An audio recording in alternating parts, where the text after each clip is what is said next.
Hi, everyone. Welcome to Office Hours. If you are listening on YouTube, there's a little button down below and you want to be part of the conversation, you can click on it. Take you to Zoom. You click on the little button down below, take you to Makana. And that's where you can actually ask questions and chat with folks and be part of the conversation. You are the producers. You design the show by asking your questions. So what we talk about, it's up to you. So definitely jump in there and ask questions when you can. If you think you can answer some of these questions, if you want to be part of the panel, then you just got to be here early. You got to get here by 6:40 a.m. Pacific Standard Time. We'll do mic checks. Once we start doing the mic checks, generally we won't bring anybody else in unless you're a vendor that's going to be talking later. So come in by 6:40 a.m. We also put out our Discord link. That's where about 1,000 of us keep talking between shows. If you want to check out and have a little time to figure out if your kit is ready to go, we open the doors at 6 a.m. So you can join at 6 and hang out. We talk about a lot of things. It's us having tea and coffee and figuring stuff out as we move forward. So you're more than welcome to come at that time and check out your kit. Otherwise, we start at 7. General questions from 7 to 8 about anything you want to talk about in virtual or media production. Then the second hour is something special, something that we think that we want to kind of highlight and talk about in detail. Today, we're going to be talking about the AJA color analyzer. It's something that I've gotten a chance to use for a little bit and I'm pretty excited about. And we have some folks from AJA here to talk. Tim Walker and Bryce Button are here, and they're going to answer your questions, and we'll talk a little bit about what the color analyzer does and how it fits into the workflow. So stay tuned for that in the second hour. And now it's time to go ahead and ask those questions. Go ahead, Bill. Good morning, Alex, and good morning, everybody in the panel. Where our first question comes from Rick Backos in South Bend, Indiana. He says, for a friend, we've been sharing footage in Zoom meetings, and it's been a bit jittery. While I know there are lots of factors that might be contributing to that, I want to start by fixing what's most under my control. So he's looking for suggestions. So Zoom, in general, is you're choosing between frame rate and resolution. So you either get one or the other. When you go to screen share, you are getting resolution. When you watch video, you're getting frame rate as best it can. So you need to pick one. If you're starting to screen share, you're absolutely going to get a lot of jitter. Now, there's a new feature inside of Zoom that lets you actually share videos I believe it's in the advanced panel, that you can share a video, and it will take a little bit more time and give you a little bit more quality. But the reality is the best frame rate you're going to get is always going to be connected to a video input. So a lot of us have playback systems and a switcher, and we switch back and forth. And that can be a software switcher, hardware switcher, that we can switch back and forth and play out. The resolution won't be as high. Now, in this meeting, it's pretty high because we have a 1080p account, but in most meetings, it won't be. So you need to know that you'll get lower resolution, but better frame rate. It's never going to be perfect. You have to remember that we're dealing with real-time streaming as opposed to, real-time versus what you watch on YouTube or Facebook. It takes them 10 to 20 seconds to get to you because they're creating a buffer so that you have good frame rate. When you're talking about 200 milliseconds, less room for error. So things like Wi-Fi make a difference, and things like your internet connection. All those things will impact your frame rate because both outgoing and incoming, because of the low latency nature. Go ahead, Bill. There's also another thing and it's hard to tell what jitter actually means to anybody in particular, but another thing is when you're translating interlaced footage from broadcast into a progressive raster like we use on the web, sometimes some converters do a bad job of getting the 13579 lines, then the 246 cadence correct when it comes in it. Particularly if you got something moving in a shot, you'll see a little instability because of trying to take one type of raster and transform interlaced into progressive. Go ahead, Courtney. The other thing you might look for in your Zoom settings is that use hardware. It's under the advanced settings. Use hardware acceleration for video processing and sending video. And you might try unchecking the optimized video quality with denoise, because that's a software filter that acts on your footage, and it may slow down your frame rate if your hardware isn't up to it. Let's go to the next question. Jonas Dattel of Reutlingen, Germany is in with, does it make any sense to send the output from my Mixpre into my Atem Mini Pro for EQ and so forth, or is it better to go directly into Zoom from the Mixpre? I'm almost always going to tell you to go directly into Zoom and not go through the audio. If you can avoid the audio in the mini, I would. It's not very good. Go ahead, Tucker. Yeah, it really starts with mic placement and mic choice. If you pick a really good microphone, have good mic placement in a room that's relatively well tuned, then the shortest possible chain is going to be the cleanest and the best. Processing can help if any of those things are not perfect. So. Yeah. Go ahead, Mickey. And yeah, just to add to what Tucker said, like in the Mixpre, if you're just doing speech, put a low cut in there. You don't need that rumble. Like, see where your own voice cuts off in terms of the low end, and cut everything below that. Go ahead, next question. Guy Cochran of Seattle and the panel here. What's the best USB 3.0 to Ethernet adapter for multiple NDI sources? And he has a PC laptop running vMix. The best adapter. Go ahead, Tucker. I use the StarTech Dual gigabit, and it's been fantastic for most of the uses. Go ahead, Jeff. Anchors off of Amazon have been really good for us too, and really, if you're not pushing it really hard, gigabit is usually fine for most things. Jeff, how many can you get? Is it eight sources on a gigabit? Not anymore. You're really more comfortable at 6. So then you go to 10G, or is there something in between 1G and 10? Well, depending on what machine you're using, even on a standard machine, a standard PC, not a TriCaster, I believe it will go ahead, India will go ahead and bridge multiple NICs. So as long as you have those NICs all on the same VLAN or the same network, flat network, then you can add multiple NICs, and it will jump between whichever has the best available bandwidth at that point. Go ahead, Stuart, and then Jeffrey. I'm going to go with an unpopular answer and say none. USB, all versions of it, use the CPU to manage the connections, so that will take processing power away from your vMix and your NDI. You are better off with a PCI bus connected LAN, whether it's on an express port on a laptop or the PCI bus in a motherboard. Using a USB 3.1 for that is waiting for problems to occur. Go ahead, Jeffrey. Yeah, I agree on that. Unless the machine's all it's doing is NDI, then you're fine. As for the router pairing up the two Ethernet, there's also a 2.5 gig Ethernet that you can look into. Go ahead, Mickey. For me, I have a bunch of Belkin Ethernet adapters that I like, and also I have a bunch of ones from TrendNet that also work pretty well. All right. Next show. Next question. Yeah, Dan Huber of Erie, Pennsylvania. I think I know what Alex means when he says who's cutting the show. A co-host or host is spotlighting or pinning whoever is talking. Do you want to talk about that, Alex? Yeah, I mean, that's pretty much it. So Mickey's cutting the show, and the way he's doing it is he drives what you're seeing. And so we call cutting shows, whether it's an edit or a live edit, all of those things are generally considered as cutting, because we're cutting from one angle to another. And so when we're cutting in Zoom, it's Mickey jumping between speaker view and spotlight and gallery typically to drive what you see. Go ahead, Chris, real quick.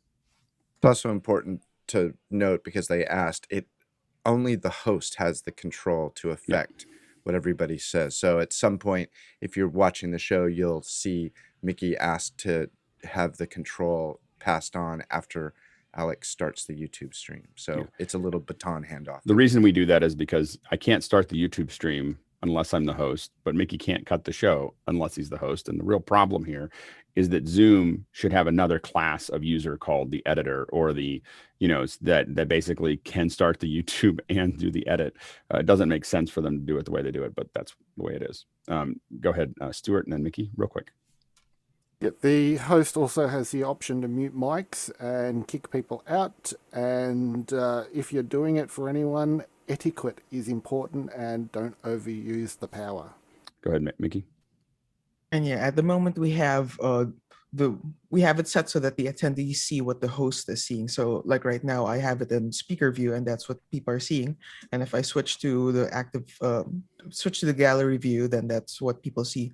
Now, it's also important to note that co-hosts can also spotlight people, and that changes what I, as the host, sees. So that then also that in turn changes what the attendees see. Next question. James of Dublin, Ireland, no last name given. I just noticed that the panelist mute icon is not showing in grid view. How come? It is if you roll over. So I think that it's just not there otherwise. I still see it. I still see see it for me. them too. Yep. Except Next mine, and that's because I'm on a hardware mute. Yep. Next question. Moving to Craig K. of Toronto. The other day, Alex referenced an article about the potential of a future nerd to reporting of the carbon footprint, a misprint there, a future need to report the carbon footprint of live events. Where was that article? Could you post it in Makana? There was no article. That was conversations with folks that are working on that. We do a lot of work for a lot of different folks, and that was a conversation that is coming up, but there's no article on that I've heard of. So I think someone else talked about an article that I haven't seen. I've more heard it firsthand from folks that are working on that initiative. Next question. Alton Christensen in Brooklyn, New York says recommendations for a USB-powered ring light or panel light with macOS or an iOS capable via Big Sur. Price range up to $200. Links appreciated. Ooh, USB-powered ring light. It's not going to be very strong. Chris? I don't think I would ask a light to be powered by the USB from my computer. It's just as easy to plug it into the wall, and you're gonna. I just know that on my system, sometimes I reach the practical limit of how much juice is available to USB devices. I don't think there I are would some do small that. ring lights that do that, but they're small, and you're better off under $100 buying something that's bigger that isn't powered by USB. You find an outlet or a battery or something, but it's not. I don't think you're going to get any sizable, light that's worth using at that's USB powered. Go ahead, Bill, and then Roscoe. If USB is considered something that plugs in and works off a battery, these little aperture lights, which I'm using for my blue wash on the background, you can take a USB brick of some sort, a USB power supply, plug it in, and you will get substantial time out of those, and they can be pretty bright. I haven't seen ring lights, which usually have a lot more LEDs in that form factor, but some lights are capable of that. Chris and Roscoe.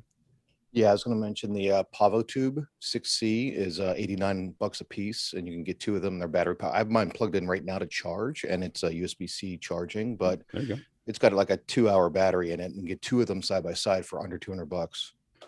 Okay, well there you go. That's good. You said that's the Pavo light? PavoTube 6C. It's they're about twice as powerful as the aperture lights. I have the apertures behind me, but it's got the RGB. What is it? RGBW or whatever it is. So it's like the full range. I just happen to have it on like incandescent mode right now. Yep. So that's great. Roscoe. Yeah, I've been using for the last 5 months the ring light to just get under the baseball cap lid, and I'll turn off my other lights here. You can see how much it puts out. So that's just the ring light. So it's just, it doesn't put out a lot of power, but the ring light's really just there to put highlights in your eyes. So $19, I put the link in Mukana.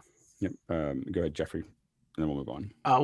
Yeah, one other thing is, and this might be the reason why they're asking this question, but I'm not sure because it's not part of that, is if you put the light up in the rafter, you might want to have that USB to be able to turn it on and off. And if that's the case, then you might want to look for a light that actually has some sort of either Wi-Fi or Bluetooth ability, so you can turn it on and off with the smartphone. I know if I had an at-home kit that had the light where I could control the light on my own, I'd probably get the USB version myself. Next question. Jake Hamilton of North Hollywood, California. There's a feature in YouTube and Vimeo that allows you to create clickable timecode links in the description field so the viewer can jump to that spot in the video. I'm new to Frame.io. Does a similar option exist for Frame.io's presentations? I don't know if there's a way to do a deep link to a timeline inside of Frame.io. It would be a good thing, but generally what we do if we're using Frame.io is that we have, you're playing the video and you're putting comments in. All the comments down the side are clickable. So you would send someone to a link and you can put notes in there. You don't have to have them be comments about what you want to change. You can just say, look at this, look at this, look at this, look at this, going down the side as a comment, and then people can just click on those and it'll take them to that part of the thing. But I don't know of any way to link it directly to if that's what you're looking for. Is that what you're trying to do, Jake? No, actually, what you were describing, probably I want to try that, is just to use the comment feature as that. That probably should do it. Because that'll definitely comments with either the time code or just blank, and you'll be able to click on them and hop through. You just scroll to where you want to leave that mark, and then say, comment and put it there, and then all those comments are selectable, and they'll just jump the playhead right to where you need to go. Tucker? Yeah, you're going to be really excited once you dig into Frame.io and how the annotation you can do over the top of the screen and all of that you'll be amazed. It is fantastic. Anybody that hasn't tried it, try it. Yeah, it's great. I think they have an announcement tomorrow, so we'll talk about it on Tomorrow's Friday. The big Frame announcement. Yeah, we'll get to talk about it tomorrow or Friday. Next question. Jeff Francis of Columbia, South Carolina, and here in the panel, we need a simple, low-cost video playback device, HDMI or SDI output. Options: does anybody sell turnkey Raspberry Pi Playout B combo? Well, we're gonna go ahead, Stuart. Yeah, I'm having a quick look at the moment because I know there is one, but it's actually an FPV piece of equipment for when you're flying a drone and you want to record via what's hooked up on your goggles. But most of them are analog, but I'm sure that I've seen a HDMI one, so I'm looking for a link at the moment and should be able to throw that in the chat before long. Yeah, there are some small little, very, very small HDMI playouts that we've used, HDMI, not SDI. And unfortunately, Marty Brennis was just here, just walking by. But he buys them, and what we use them for is testing monitors on site or pushing things into signals, which I think is probably what you're trying to do. And they're pretty inexpensive, and they just play back, but I don't have it in the top of my head what it is. Go ahead, Tucker. Before the Raspberry Pi was a thing, we used sometimes the Western Digital had a little playout box that was just a really simple little put a thumb drive in it and it would play the content. It's kind of like the older smart TVs. It was like their USB functionality. With Raspberry Pis, I wouldn't be afraid to go and dig into that just a little bit, because it really, we did an event a little while back that we bought 12 Raspberry Pis, and in 15 minutes I had all 12 set and ready. So it's a very simple process. Yeah, but there are ones that are even simpler that I just can't come up with at the moment. Go ahead, Courtney. Yeah, we used to use a lot of K-World M130s. They don't make them anymore, but it's a simple playout device. It's a little box about this big. You plug it in, and it'll loop video. So it'll play a playlist of whatever's in the folder that is a video file, and it'll just loop through them one after another. And then it's used for digital signage and that kind of stuff. And they're about $45, something like that. Next question. James in Dublin, Ireland is back with, can a co-host not cut the show? What is the difference between the host and the co-host in terms of cutting? The way it's set up right now for permissions is the only way you can cut the show is if you're the host. The co-host doesn't have that control. So Guy is disagreeing with me. I saw a head shake. I don't have co-host right now, so I can't show you, but yeah, there is, if I co-host, I can spotlight and take over that, and I believe now I could also I might go into infinity if I actually cut to the screen. So you can anybody can spotlight, you're right, but I don't know if you can. So I'll spotlight you. Yep, that's fine. Yeah, and then remove spotlight, and then also I think now in the top view, if I say gallery view, you guys are now seeing gallery view. I don't know. We don't. I'm not, but I'm also watching the YouTube feed to see what gets there.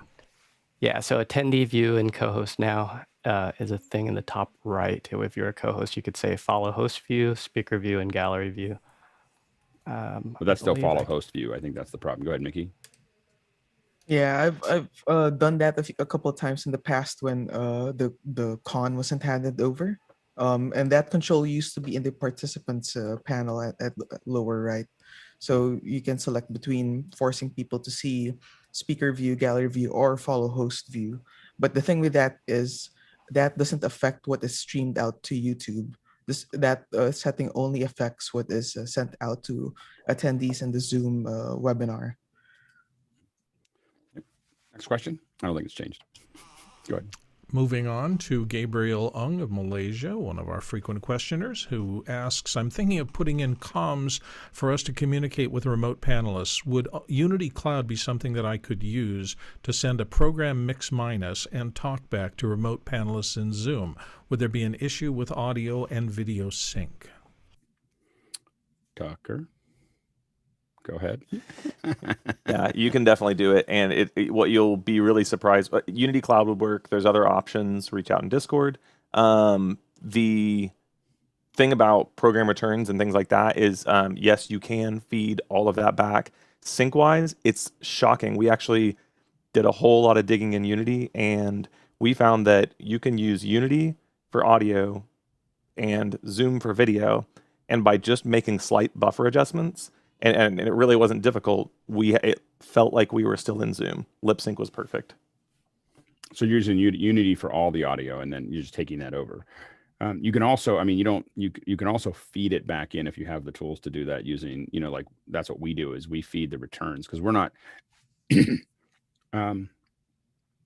we do it ISO for every person. So we can build that all in and just mix whatever we want to go back. The other option is to also, you can send somebody the Unity panel, right? And so then they're hearing the audio through the Unity panel, and it's just mixed with the Zoom.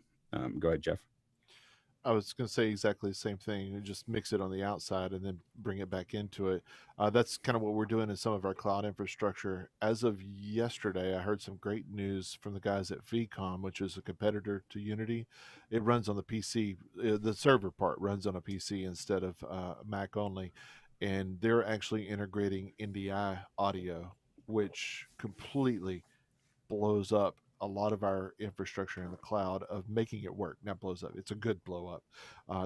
That's going to be a game changer. So I can't wait to start changing infrastructure around and testing with that. It's going to be big. Yeah, and one of the things that we like about doing it on the ISO side of our system is that the user doesn't have to know anything. Like they don't need to know. They open up Zoom and it just works, and we just talk to them. The one thing to remember if you're going to do comms, talkback in any way, shape, or form, that you want them to have an earpiece. What you don't, the thing that keeps us up at night when it comes to comms is people hearing the comms in the broadcast. And while echo cancellation may work, it may not. And so what you don't want is hearing you telling notes to the speaker while they're talking or between things. And so be very careful when you start doing comms returns that the person is using an IFB of some sort to keep it from being possibly leaking back into the show. Next question. Gabriel Ung, our friend. Oh, I'm sorry. We just finished Gabriel. So this is Olivia, no city or last name given. Can you explain how you set this Zoom meeting up in your account settings? How do you ensure attendees sign on with speaker audio access only, mic off or muted, no attendee camera access, and so forth? Is there a way to invite Zoom panelists in a meeting just like you would for a webinar? Not really. That's why we use the webinar. So yeah, I mean, what we have it set up for is that I have to okay people to turn on their video. So I flip a switch, and that's in the web settings. So you'll find that in Zoom's web settings. There is so I have to turn the switch on to allow that to happen. And you'll see sometimes I'll forget if you get here early, then there'll be like a minute of no one turning their cameras on. And I'm wondering, why aren't they turning the cameras on? It's because I forgot. And so, we keep it pretty locked down, and meetings are more chaos. You can still have it so people can't turn it on and off, but it means that everyone comes in, and it means as a host, I have to go through and unmute everybody, which is not something that I'm super excited about. So we use that for the pre-show, the pre-show, the post-show, where we can use that to interact, but we don't use it for the meeting. And the meeting is nice because we have everything kind of under pretty much lock and key. And that's one of the reasons we do one of the reasons that we do the mic checks is to make sure that we know who's there and if they're really ready and they're not going to, make us deaf, or we can't hear them. So we kind of work through those issues rather than doing it ad hoc. Anyway, next question. Comes from Stuart Fairweather on the panel from Melbourne, Australia, who says, is Discord now a better option than Facebook groups things such as user panels? Go ahead, Stuart. Obviously, my typing tonight is not the best. I mean, if you're running a, as admin for a camera user group, Facebook is becoming unwieldy, and I was thinking, is Discord a better option for those sorts of groups and pages than Facebook now? Yeah, absolutely. I mean, Discord is a way. That's why we're in Discord. We don't have a Facebook group, is because, it's just so coarse. Like you just don't have very much control. You're not able to build the level of channels and have the amount of interaction. Facebook really wants groups to be, I mean, it's good, but it's at surface level. As soon as you want to do anything of any detail, you want to get out of Facebook groups and, and move it to Discord. And I would do that sooner than later. I wouldn't stay in Facebook until the last person closes the door in your groups. And there's a lot of people shuffling out of Facebook. And I'm not saying that anything's going to happen to Facebook anytime soon, but your group, especially in areas where people are technical, we're seeing high attrition rates in Facebook where they're dropping out. And so what you don't want is your group to become a ghost town before you already move them over. You still have to be able to get a hold of them and get them out of there before they're not there anymore. Stuart? That is quite reassuring to hear, because if I wasn't managing the group, I already would have killed my Facebook account, because it's just not You'll have some time where you have to do dual set, but that's specifically why we built the organization here around Discord as opposed to Facebook. That's why Discord is raising so much money. All right, next question. James Babbitt of San Diego comes in with, does the Rode VXLR Plus adapter provide the correct phantom power for the Countryman H6? The H6 specs say the operating voltage is 1 to 2 volts. The Rode VXLR Plus specs say it converts 48 to 3 to 5 volts plug-in power. Yeah, those two are not compatible. Go ahead, Mickey. Yeah, I took a look at the Countryman website, and that was a surprise to me that they mentioned 1 to 2 volts of operating voltage. But I have used multiple H6s with multiple VXLR pluses without any issue for a couple of years. So it works. I didn't know that. Sorry, not H6s, but B6s, which is exactly the same capsule as. Yep, absolutely. There you go. Next question. Jesse Mills from the San Francisco Bay Area says, looking for some recommendations on video recorders like the Hyperdeck that can connect to an FTP/DAM and upload through automation on a schedule. So generally, I would move towards software if you want to be for ingest, that you want to move things around, moving them off of hardware. Now, of course, AJA makes a Key Pro that is available over the network. There's the Hyperdeck, which is available over the network. Both of those you can actually pull files off of and build automation around. And then you have, but I would start thinking about software solutions that are going to digitize files directly into your internal drive. I might not make that my only record, but for the thing that's managing moving files into a DAM, which is digital asset manager. Doing that, generally what you want is something that's digitizing directly to it or bringing something in. So there's a lot of different versions of tools that are designed to digitize that data directly. I think about that. Go ahead, Tucker. In television engineering, we use 360 systems, play out and record decks, and the 360s do have FTP functionality, and you can set up on a Windows or Mac machine, you can set up a watch that watches for new files and pulls them. So there are options there. Yeah.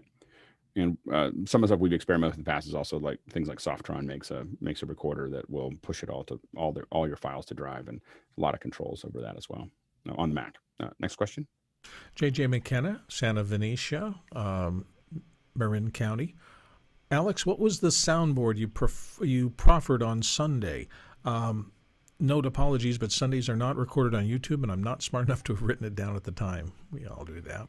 The soundboard that I remember. Do we remember what that conversation is? I'm trying to think back. This is the lesson for me for not recording on Sundays. I think we're close to changing that because we have the pre-show and post-show. We realize that Sunday is kind of just another day that just has a 2-hour Q&A. Go ahead, Victor, and then Nikki. If I recall, you mentioned the Yamahas, of course, and then you said you really liked the upper levels of the Behringers and the Midas boards, but not so much, the cheaper Behringers. I recall that was the I think conversation. that was the conversation. Oh, QPAC. I was saying that I have a QPAC that I test, an Allen Heath QPAC that I never really used, and we were talking about him borrowing it so to test it, see if he can make it work. So yeah, it's a Allen Heath QPAC that I got as an experiment that was the final nail, and then I don't like Allen Heath. So if you want to borrow it and see if you can make it work, we'll talk about it. We both live very close to each other. Or anyway, we'll have him report back on it, and he can work with it. Next question. Gabriel Ung in Malaysia says, what are the common uses for IFB for remote panelists apart from pre-show checks? I'm thinking of how I can tighten the show, but I'm concerned that panelists may not be used to a producer talking into their ear. It's key to the operation.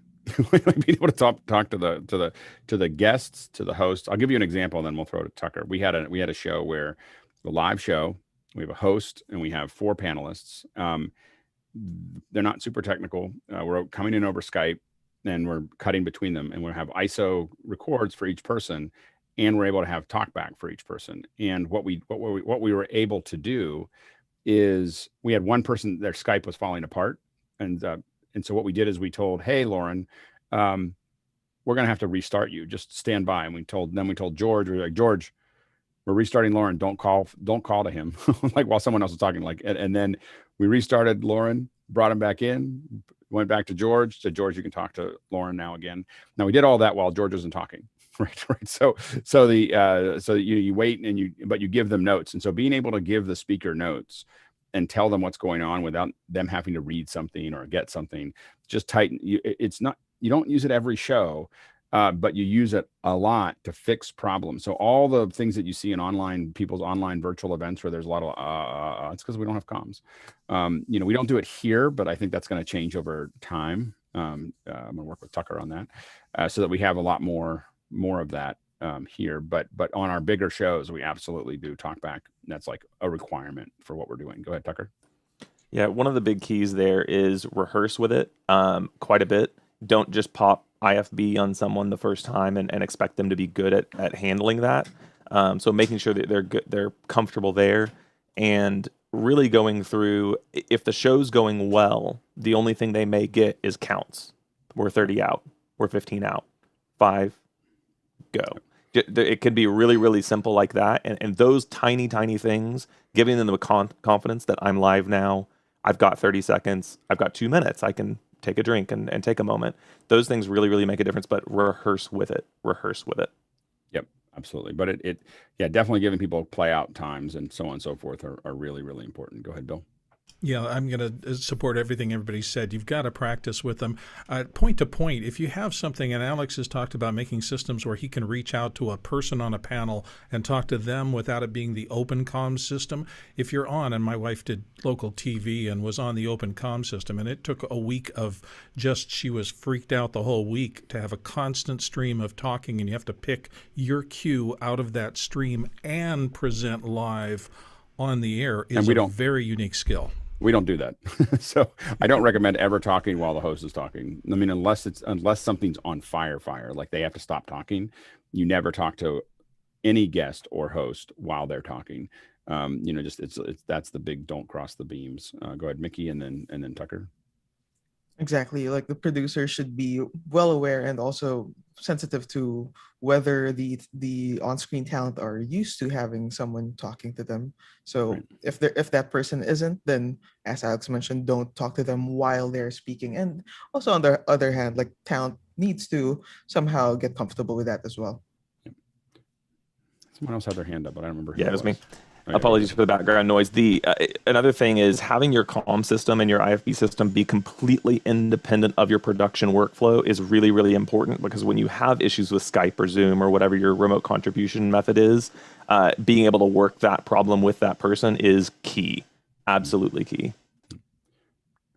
Next question. We're going to keep moving. Moving on, Stuart Fairweather of Melbourne, Australia, and the panel here is back in with, is there such a thing as a box that will split out analog audio from a USB mic while being invisible to a USB host service downstream, such as a PC? Explain, Stuart. getting in early before I expect commentators to turn up with things like Rode podcasters or their favorite USB mic and still need to connect into a analog PA system, and be the sort of people who are insistent that they have to use their mic to have their sound. Right, right. Go ahead, Tucker, and then Mickey laughs. Honestly, having a solution that replaces what they have that still gives them that USB out can be very valuable. The model has dropped out of my head, but that Shure microphone that has V7. USB out. Yeah, there you go. It's got exactly what you would need in that situation. You can take an XLR out. It also has the USB out. Both people can get what they want. The problem is that the person shows up with a mic that doesn't have that, and there's no way to get. The question is, can we take anybody's mic that that's USB and pull the audio out? I don't know of anything that does that. Like man in the middle, essentially pulling audio out. It's good. I'm sure there's black hats that know how to do it. Yeah, Mickey. Yeah, it would definitely be easier to do it the other way if the microphone has an XLR out and they need both USB and analog. That's easy. Out. Yep. That's Stuart's asking the hard question. Very easy to do. But yeah, if it's a USB mic, I'm sure Stuart, whatever mic you bring, because typically USB microphones are of the more affordable side of things. So you can easily find something that would sound at least as good as that, I think. Go ahead, Courtney. Sorry, a lot of USB mics have an analog output. It'll usually be a mini jack on the side of the mic that'll give you direct feed from the microphone as well as the the low latency output. Right, that would be your one place. And the analog connection. So, and if it doesn't have a low latency output, it's definitely not a very good mic. Like it's definitely they are definitely asking to use something, because every reasonably good mic that's USB has a low latency output. Next question. Talak Lopez Waterman, our friend in New York, says, has anyone on the panel been working with Node-RED? I opened my instance in a Docker container because I'm on a Mac. Is that the correct way to go? Constantine.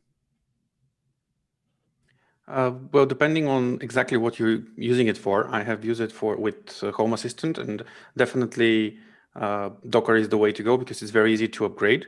You should probably take a look at Docker Compose as well. This gives you the way to launch Node-RED and shut it down really easily, and then update when new versions come out. So definitely that. But I would also advise to look into a kind of a separate machine. Raspberry Pi 4 is a great option to get that on the network, and it's very low power, and it's useful for that, so that it's running all the time. And Konstantin, you're coming in from Bulgaria, is that right? Yes. You're our first guest. I think you're our first panelist from Bulgaria. So we just want to say welcome. We hope you join often. So thanks. I have watched you for a while, but it's in my the middle of the day for me for work. So it's hard to disappear for two hours. Well, hopefully you can find time to do it. It was great answer. So thank you so much for jumping in. Yeah, and I didn't know Node-RED was a thing until Saturday, and now I've watched a lot of videos. I'm kind of obsessed with it. I haven't done a lot with it yet, but it's pretty slick. So I definitely check it out. We'll talk more about Node-RED because it's cool. Next question. I like this one. Jake Hamilton of North Hollywood says, audio recommendations for Zooming with your parents who are using the same laptop and sitting a couple of feet away. Any reasonable options to improve that kind of circumstance? I imagine off mic, on camera, off camera. 2 people on one laptop. So what we have found is that the Yetis work pretty well for that. You can set their settings a little bit different. So you can set them front back. And then what you do is you set it sideways between 2 people, and it actually does a pretty good job of making that work. Now we've only seen the slightly larger Yeti. We haven't tried the Yeti Nano for that, but the slightly larger ones have been one of the best just solutions that you put between 2 people talking. I don't know if that's not the most reasonable solution, but it's been the best one that we've seen under a couple $100 to make that work. Jeffrey. Even more or less expensive, Movo just came out with a Yeti alternative that does the exact same thing. So the price is probably half of that, I think. Okay. Mickey? Yeah, maybe also that Rode has this microphone that you can connect by USB. And Guy, if you could remind me of the model of that. The video mic, NTG USB. That one, it's $249 though, and it's kind of, how would you mount it? I mean, it's a great mic, but you really want to get it up close, and for my parents, I wouldn't want to do that to them. Like, here, take the But shotgun yeah, mic. you can. I think you can put it at least further away than say something like a Yeti, which a Yeah. Yeti wants to be like within a foot Mhm. of the speakers. So something like a short shotgun, you can put it 2-3 feet out and still be workable. Go ahead, Tucker. There's a series of I think Logitech makes them and a couple other people make them. But if you look into like mobile conferencing systems, there's a series of array mics that are like Bluetooth to the system that you can drop in the middle of a Now we're table setting and mom and dad up. Like right. that's Well, like, I mean, they're pretty inexpensive actually. I mean, there's some that are meant for like traveling business people that like we're gonna go sit around the coffee table and talk, and they can work really really well. It's still gonna sound terrible compared to what we're used to, but they would be good for that use. we have also, I mean, in a pinch, used earbuds that just have make sure the mic is sitting between the two people that are sitting there, and have each one of them have an earbud, and you get rid of some of the soundiness with the mic, and it actually works pretty well. The Etymotic specifically, but it has a really good mic for that. Next question. Sparks in Burbank, don't know if you ever worked on the electrical crew. With the 11.2 release, is it safe to update to Big Sur yet? I would say no. like I have a couple of machines on Big Sur, and it's just like a constant chasing. It's not Big Sur as much as it is just chasing a ton of compatibility issues with software that I have not been. It's been kind of a constant thing. So our M1s are on Big Sur, and there's a lot of things you keep on opening. You either get warnings, or it doesn't work, or it doesn't work right, or it doesn't. There's a whole bunch of things about it. So I would say that there's still a lot of people catching up with Big Sur, and I would stick in Catalina probably until they release whatever the next one is. I usually keep a lot of my computers whole version behind the current build, just because it's not so much Apple, but it takes the developers time to catch up. And there's the last 3 have been getting to Big Sur, so they've been pushing things over the ship very fast. So it's been more of a unstable situation in the last 3 upgrades than it was before. Go ahead, Mickey. Yeah, I've had to set up a new machine this week, and well, again, like just what Alex said, it's mostly the developers, and I'm working with a lot of software from the Turtle, also known as Avid, and yeah, it's a pain. Stick to what works for now.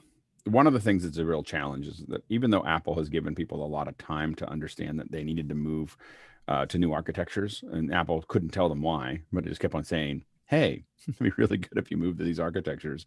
And a lot of developers either didn't heed that warning or couldn't. They had a lot of legacy code. And once you stack up a lot of legacy code, it's not trivial to say, oh, we just want to move to metal. It's a lot of rewriting and so on and so forth. And so it's just been hard for a lot of developers with older software or smaller developers that can't just put the engineering resources into it to catch up. But I would steer clear of it unless there's something on it that you absolutely need. Next question. Larry Engelhardt of Chicago says, I'm doing a Zoom call with a presenter via camera and PowerPoint via the computer, both on site.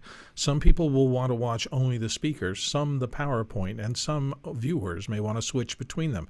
Is there a way to only display those 2 Zoom squares to enable viewers to easily switch, pin, or select the content? So in webinar, people actually have some control over what they're looking at. They can kind of move it back and forth, and they can, even the panelists or even the viewers can make a choice of how much they see of both of those. And so that might be one way to go ahead and do that. Go ahead, Mickey. Yeah, on a webinar, you have to select it though. You can choose between either having side-by-side mode or picture-in-picture mode. And if it's set to side-by-side, that's how Alex is describing it, wherein you have a little bar in the middle of the screen share and also of the picture, and you can select which one's bigger, which one is smaller. In meetings, you can always just pin whatever you want to look at. I mean, you can pin you can't pin the person. I think in meetings you actually can't. You can. When they do screen share, you'll be able to pin them if you want to as well. Next question. Brant Kruger of Minneapolis, Minnesota. Is there any concern that Zoom might shut down things like Portal Hack and others to increase resolution? I don't think so. I don't think that they're going to turn those things up. I think that's part of the deal, and I think they thought through that. You know, there's a symbiotic relationship between Facebook and the Facebook's portal and Zoom, and I think you want to give people some advantages to make that work. So I doubt that that'll get shut down, because I'm pretty sure they probably thought through it when they made the decision to do it. Next question. And then next one comes from Maranatha Spanish Church in Grand Rapids, Michigan. How and why facial hair impedes sound on the microphone? I was testing and I heard that from one of the panelists. It's not that it impedes it.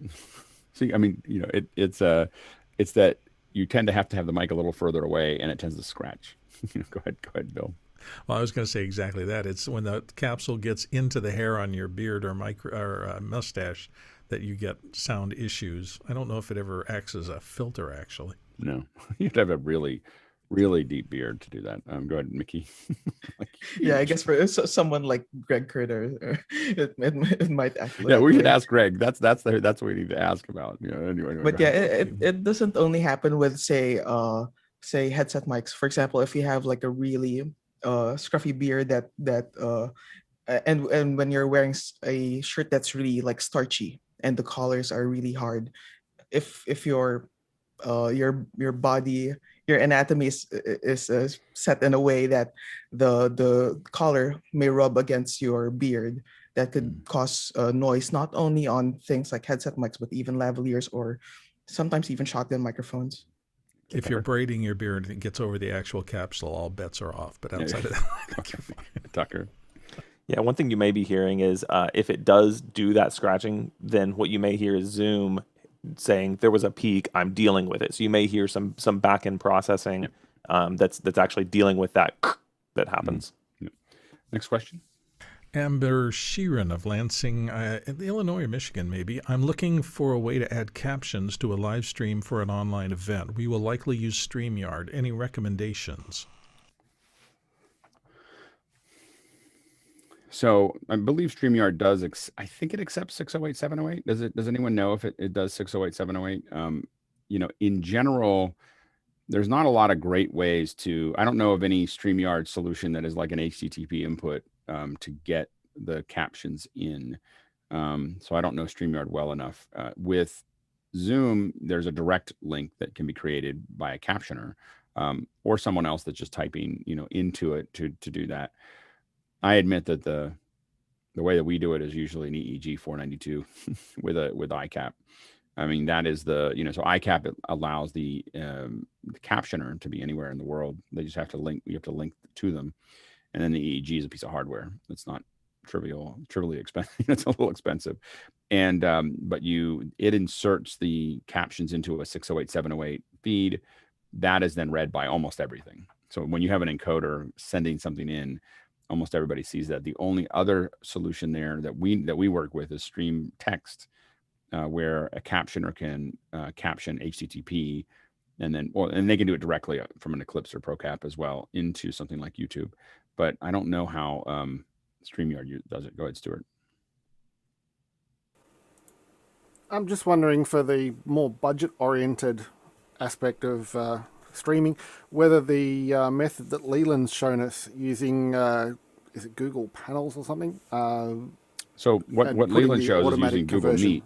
So what you can do is kind of a less expensive solution. The problem with it is you're burning it in. So you know, I was really thinking about true captions as opposed to burned in captions or open captions.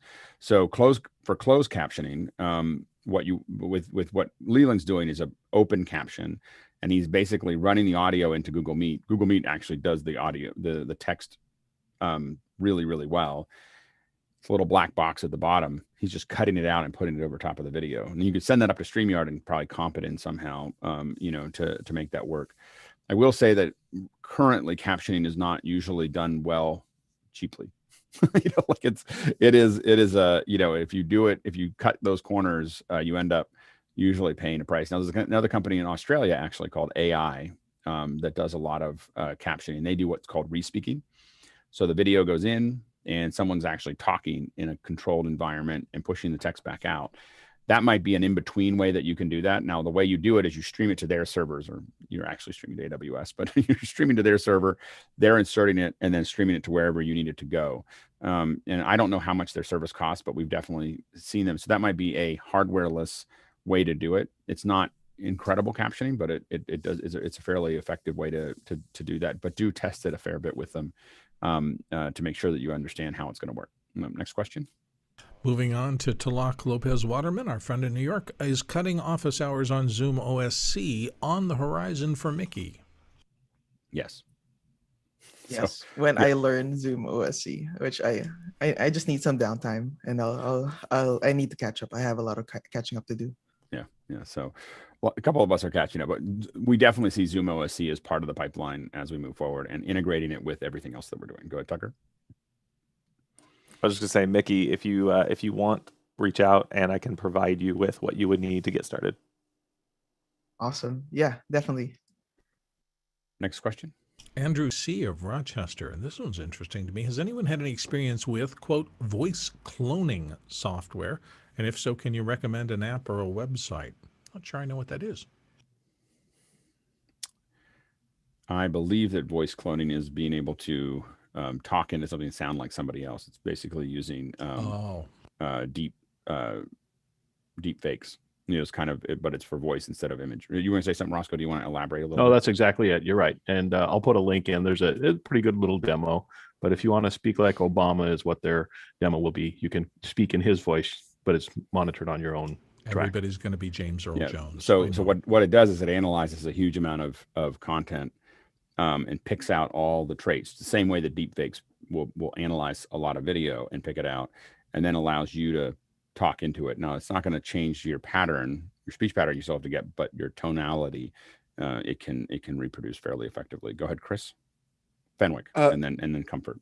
One of the dictation tools, I can't remember which one, seems to me it starts with a D, has a feature where it'll do, voice to text. And then if your talent actually says something wrong, you can go into the text and just change it, and it will do a actually very good, almost believable. I would use it in an edit correction to what the person actually said. Go ahead, Chris. Comfort. I feel like I remember Adobe Audition demonstrating something a few years ago in one of their keynotes or something. They did, and they stopped. They were going to roll it out, and people were so upset that they pulled it back. Gotcha. So that was so Adobe put it out like, hey, look what we can do, and everyone's like, that's a horrible idea. And so then they didn't do it. The technology sits there, but it was very well developed. It looked like it was a product ready to go, and then they just turned it off because there was so much upset on the Twitters. That's right. And every voice salesman is your mother. How in the world is that going to improve the world? I mean, but here's the thing is, there's a lot of technical the stuff that Chris just talked about, that there's a lot of ways that it fixes a lot of things. And the bottom line is, we've been updating this we've been doing it since it was analog, like making things, trying to make things sound like something else or look like something else. I actually think that all of these technologies, I know this will be a little contrarian, are great. Like, I love these technologies. And the reason I love them is I don't think that anyone should believe what they see and hear. Like, I think we're way past that. And I don't think anybody understands how much they're being, like how much everything's being manipulated. And I think that it's important for us to go, hey, I need to see that from a couple different angles or a couple different sources. I need to believe it, like a bunch of valid sources, before I'm going to believe something crazy on the internet. And it's amazing how people just grab onto it. I saw a video. I heard the person say it, and we need to stop believing that. It's the same thing as, like, DNA is a great way to identify people that were, at a crime scene, except that you have to make sure that chain of custody is kept all the way from the time that was at the crime scene all the way to the analyzation and to the jury. And so, even though it's a misnomer to think that it's really going to be the proof, it has to be collaborated with other things for a good reason.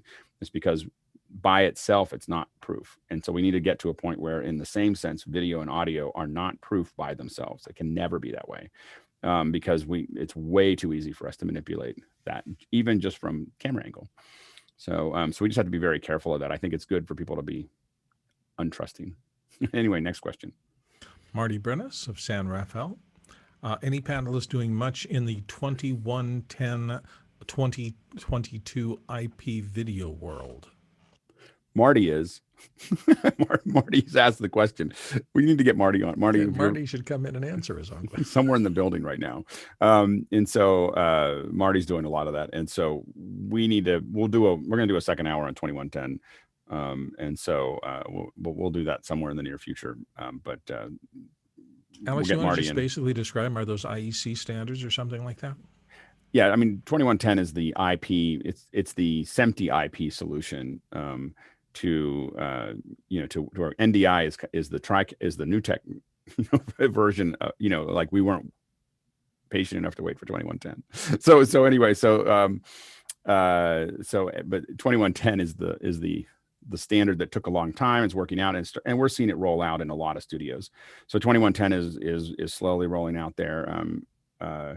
And becoming part of a lot of the big studios that we're seeing getting installed are adding 2110 to it. And that's kind of the long-term solution. And it's just taken a long time to get here. We've heard about it for a long time, but we'll do a second hour and talk through it in detail. Next question. Ray Franklin in Mount Dora. I've been asked to join a WebEx meeting. How do I do that with my Atem Mini Pro when they ask for a phone number and a quote video address? Thanks. Video address might be a SIP line that they're asking for there. They should give you a link that you can join.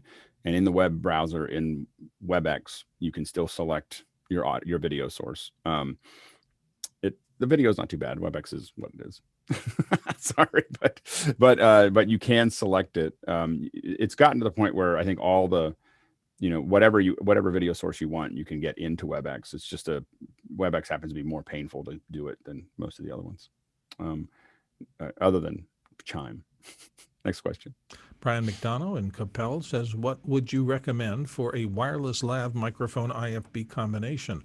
I'm looking for somewhere where a person can wirelessly be mic'd and hear audio through a small belt pack so they can freely move about.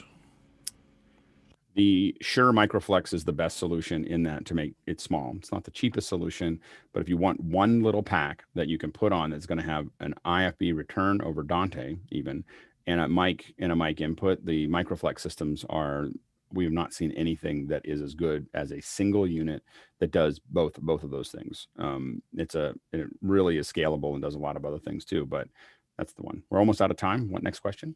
Michael Vosbein of Woodstock, Georgia. Has anyone tried using the iPhone through a Lightning adapter into an HDMI to USB adapter for Zoom meetings? I've read that Lightning is not a good conduit for HDMI. I have one around here somewhere, but yeah, you can absolutely. Quite a few of us do that all the time. So it's.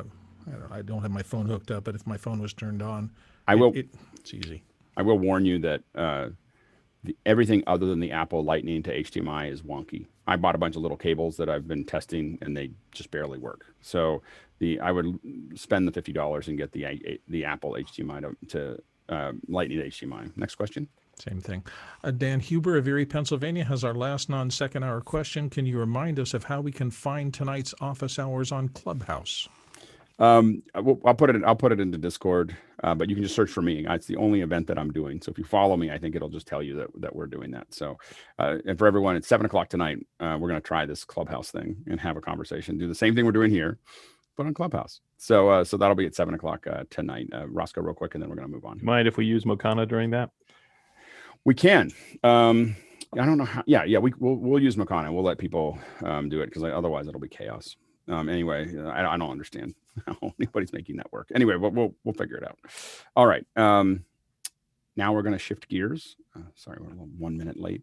And I'm really excited. I got a chance to play with the color analyzer, and we did a bunch of tests and put it through its paces. And the color analyzer from AJA is a pretty exciting piece of hardware. And kind of, I went from I don't know if we really need this to kind of figure out a way to budget for this because it just gave us an entirely new view of what we were doing. Morning. And, good morning. And so what I wanted to do is I don't know where that came from. Sorry, Roscoe. So anyway, so what I wanted to do is I could walk you through it to some degree, but I really felt like it would be better to get the guys from HAA to actually come on and talk about it and give us the straight dope on how it works. So we've got Tim Walker and Bryce Button here, and I just want to welcome Tim and Bryce to to the show. I think it's the first time we've had AJA on here, and we're really excited. And so I wanted to bring them on and really have them describe what it's for and how it's used in the industry beyond what I use it for. And then we've got a couple sample files that we can roll through after we do kind of a quick introduction. You will see that, Mickey, you'll see both. There's 2 videos there, and for the panelists, you can look at them. One is the analyzer output itself, and the other one is the web UI that Tim can control the analyzer from anywhere. So anyway, go ahead, Tim. Can you give us a little bit of overview of what the analyzer was created for and how it works? Sure. Yeah. First of all, thanks for having me. Happy to be here. My name is Tim Walker, Senior Product Manager at AJ Video Systems, and I'm a product manager looking after frame syncs and as well as a number of other products, including the HDR image analyzer. And kind of like the way you call it, Alex, it's a color analyzer. So while the product name has HDR in it, and that was the primary focus of it, it really is a color analysis tool. And it's been, came out of a strong relationship that AJA has with ColorFront. I'm sure that many of you are familiar with ColorFront. Can you let us know a little bit about ColorFront? As some people may know it, but there's probably a lot that would be interested. Yeah, ColorFront, they're a company that's developed a lot of products for use in the film production industry. So they have products that help with doing performance dailies. They have a product called Onset Dailies. They've also got other products like Transcoder, which is another product that's widely used for some finishing work and that type of thing. But yeah, AJ's got a long history of working with ColorFront, just personally, relationship-wise, and also business-wise. And this is a product that was born out of that relationship. Yeah, and the product that we're using or we're showing specifically is 12G per channel. Is that right? That's right. So we've got the 12G analyzer, and so it supports 4K, UHD, depending on what industry you're in. Some people use that term for both things, but 4K is really a different raster size than UHD. But yeah, it supports that over single link connectivity, which reduces on the necessary cabling requirements to connect up to the device. As you know, 4K or UHD high frame rate traditionally required 4 connections in the early days, 4 3-gig connections, which is obviously quadruple the amount of connectivity needed to get to the device. So yeah, the 12G analyzer has got the 12G SDI inputs. And now, does it do 4 separate inputs, or does it just does one input at a time, right? It just manages, you either can do, and then you can gang those for a higher resolution? Correct. Yeah, one input at a time, and you could actually do 8K with it as well. So 8K over those quad 12G inputs. So you can the I/O on that board or on that frame is actually bidirectional. So meaning that an input can be, or an I/O, a BNC can effectively be configured as an input or an output. So you can loop out your video to go out another one of the 12 gig outputs. That is if you're not using it in 8K mode. And we have a couple things going, looking in here now. Kevin, why don't we go ahead and switch to, there is a EBU output, so Kevin can switch the input there. That was just a test cycle that we have there. There we go. And so this will kind of, I think in some ways, what it lets us start to do is look at the relationship between an input. Now, what we're showing you here is EBU just put this out actually relatively recently, and it's just a 10-bit chart. Do you want to describe a little bit, Tim, what people are seeing, at least in the scopes there? So the HDR image analyzer allows you to output essentially 4 different quadrants of analysis tools. And so what we're seeing here, and they're configurable, and the way I've got it configured now is in quadrant 1, which is the upper left, is where I've got it configured to look at a waveform monitor, and this is specifically the luminance monitor, which measures the luminance in the picture from the left side to the right side. Below that, we've got it configured to show just the actual image of what it is that we're analyzing, and there's different modes for that as well. In the upper right, we've got the gamut analysis tool, and which has got a CIE diagram as well as bars which measure the brightness and gamut of the image. And then in the lower right, we've got a vector scope for that type of analysis. But with a signal like this, you're not really getting much out of it, of course. And we'll jump to that. But one thing to look at is why we use signals like this is you can see those stair steps. And what that allows us to do is see, very, clinically see the transformation of the color. A lot of times it can be hard for us to know what we're looking at if we're just looking at an image. And so why don't we, Kevin, why don't you switch to the S-Log video so that we can see a little bit of a regular video looping here. So here you can see more of what we would normally see. Now this is S-Log footage shot on, I believe, an FS7, I believe. And one of the things that this does, Tim, correct me if I'm wrong, is being able to actually adjust for things like a log input as opposed to just a standard video signal.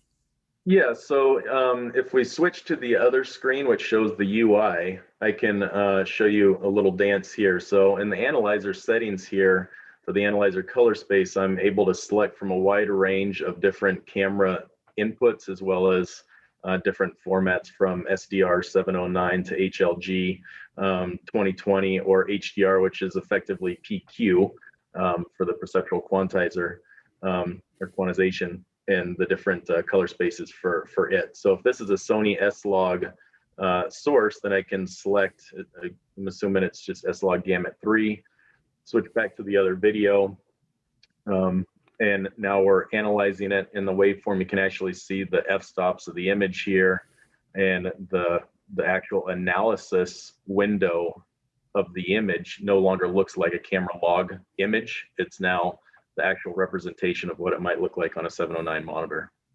But it's not actually changing how it's analyzed. It's just making it look correct.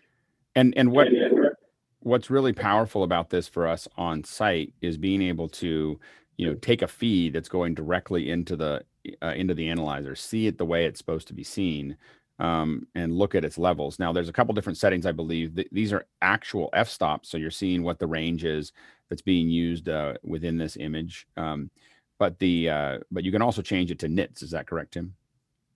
You can also change it to nits. Yeah. So over here with the waveform graticule, you can change it to code values or percentage. So actually not nits in this case, in the form of when it's doing PQ, you can see it that way. Yep, absolutely. So, yeah. So this will let you analyze that, that piece there. And by the way, if you have questions for Tim, go ahead and throw them into Makana. We'll be coming to questions here in just a couple minutes. Sure. And so you can actually also change the quadrant 1, where right now we've got the waveform up there. We can change it to different types of waveforms. So here we can actually see histogram, which might be useful if you're on set and you're trying to evaluate exposure as well. So wanting to make sure when you look at the histogram, on the left it's going to be too dark, on the right it's going to be too bright. So you kind of want to see that right in the middle to evaluate your exposure. So these tools are designed to help people that are on set, making sure that what they're capturing is going to be correct for later use, or as well for people that are in post-production. And that's really where the relationship with ColorFront has really helped. I mean, the software that's driving this has been developed by ColorFront, who is large in the post-production world, and they really understand the tools that are necessary for people to do their jobs. Absolutely. And can you talk a little bit about the other, some of the other analysis that we're seeing, that's beyond the waveform? Sure. So you can see like where this lies inside of Rec 709 versus 2020, et cetera. Right. So I mean, depending on the signal that you're actually processing, on the right in the CIE diagram, you can see if you're falling within the target color space for your deliverable, and if you're not, it'll show you that you need to make some adjustments in order to do so. So on the right, you see the 709 triangle, which represents the primaries for the 709 color space and gamut. And then you've got P3, which is more largely used for digital cinema. And then the 2020 color space, which is much larger, which thing you guys are talking about a couple weeks ago, there aren't actually any devices that can display the full 2020 color gamut. So a lot of productions today, while they might say that they're in 2020 color space, they're really trying to conform it to P3 so it can be output correctly on televisions and different digital cinema projectors. Kevin, why don't you switch to AW?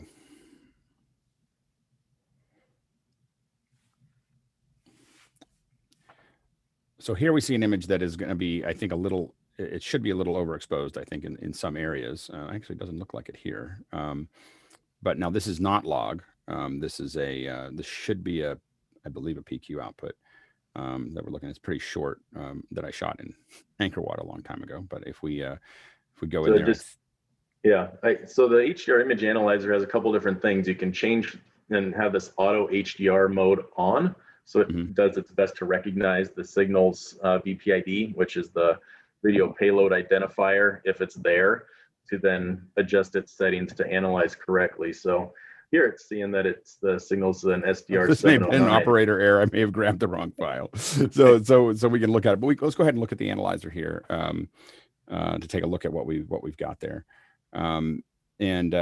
So here, if we go back to the waveform, I think we can kind of take a look at that. But we can see that, a lot of this is, I got to say that this is some of the nicest, some of the best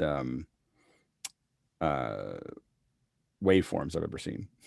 I know I spent a lot of time looking at scopes, and I will say that the detail of it really helps you understand what you're actually looking at, which it makes a big difference for me anyway. Let's go ahead and jump to Kevin. Let's go to Scion 1. So I think this was actually shot on AJA Scion. So I think that Stuart put up there. So here you can see.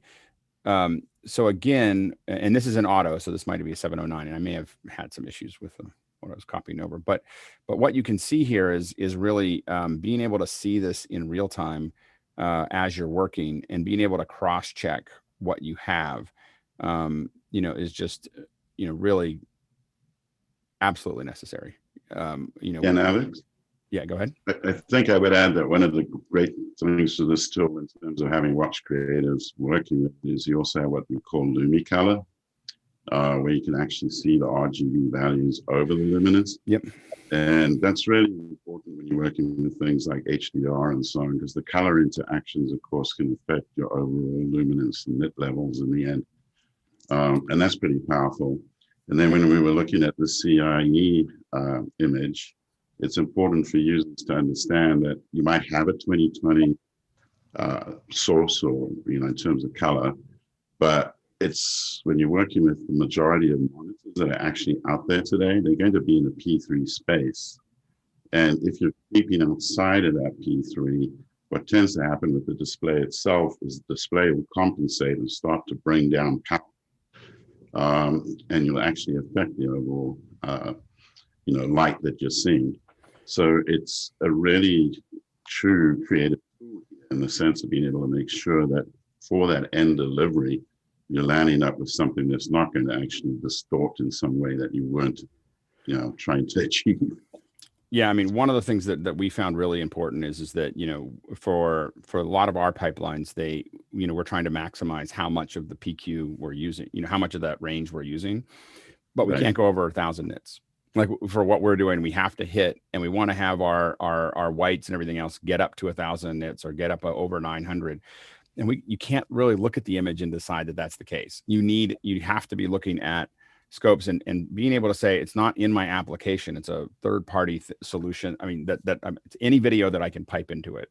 Now, how does the relationship, Tim, between the FSHDR and the we have FSHDRs here, which you have access to as well. How does that relationship between the color analyzer and the FSHDR work?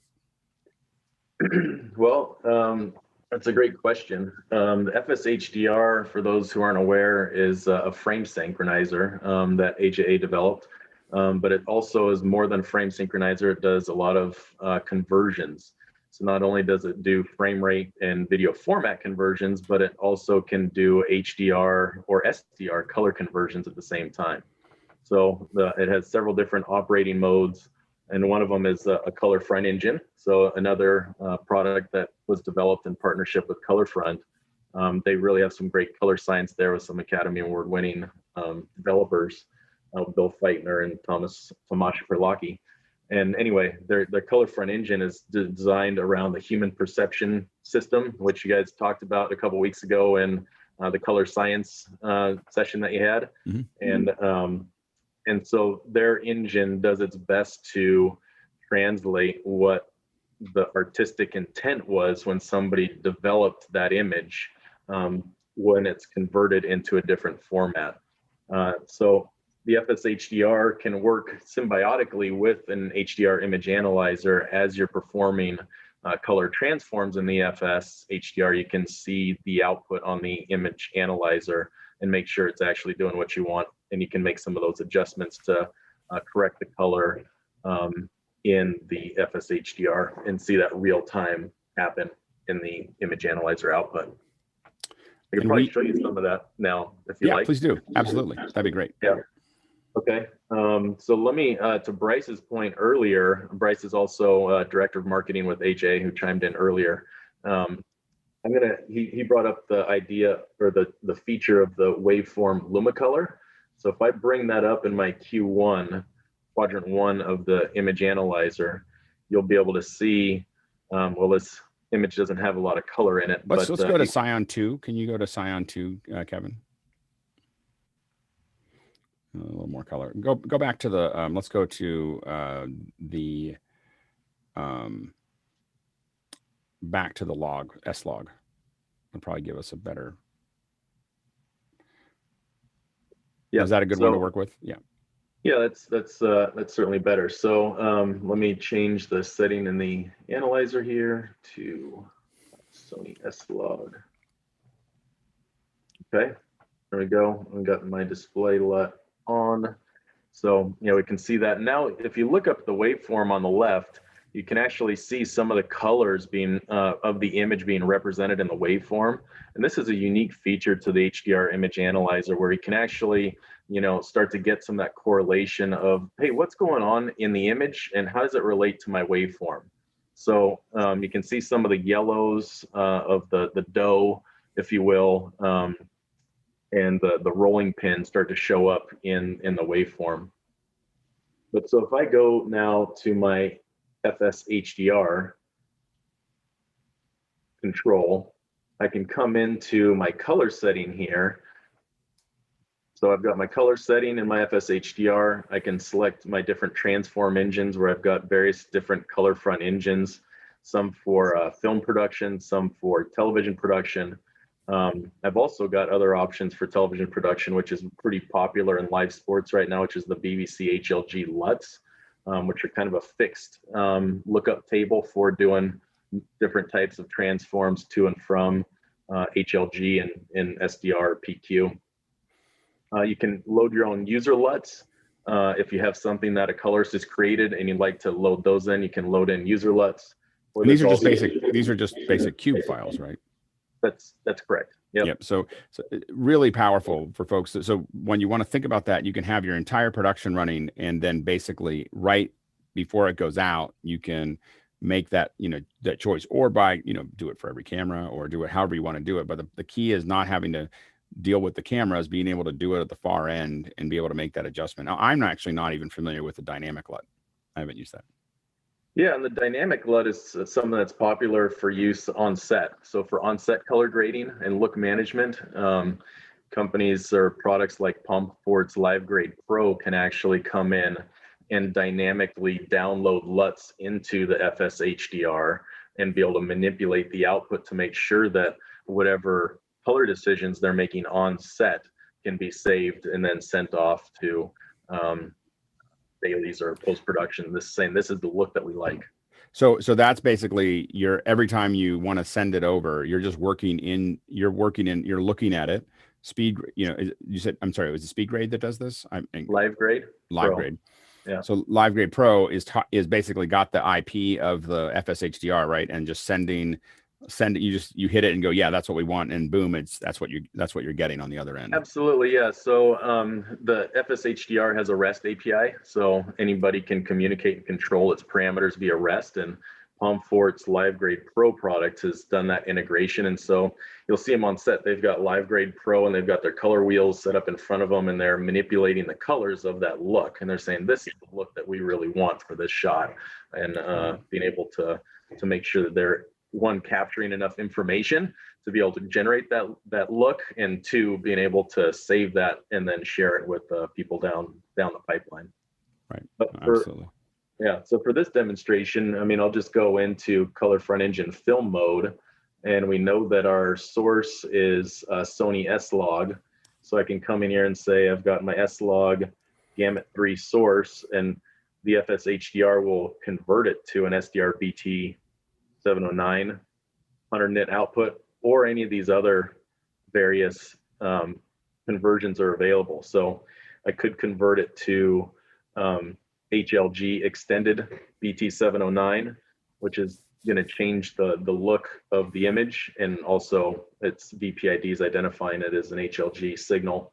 And actually, why don't I convert it to HLG BT 2100 and go to my image analyzer. Now in my image analyzer, it's going to be a different color space. So I come in here, take a look at it, see how the image looks. And if it doesn't, if I want to make some adjustments, I can go back to my FSHDR. I can go into the color front engine, into its adjust mode, and I've got lots of different options here for adjusting the image. So if we go back to looking at the output of the analyzer, you can see here as I adjust my my master offset, it's bringing the image down. If I adjust it up, it's bringing it bright. Throwing me past 1,000 nits, I get warnings about how bright it is. So this is where, you know, having the two tools to work in conjunction can be really helpful for creating the image that you're really trying to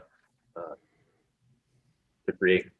And I think that more than any other time, what we've seen is that with HDR, because with Rec 709, you kind of you could look at it. I mean, I still use scopes for that, but you could look at it, and the range is so small that you had a pretty good idea of how it looked. Now I haven't depended on my own eyes to figure that out for a decade, but you can get away with it with someone with really good eyes to do that.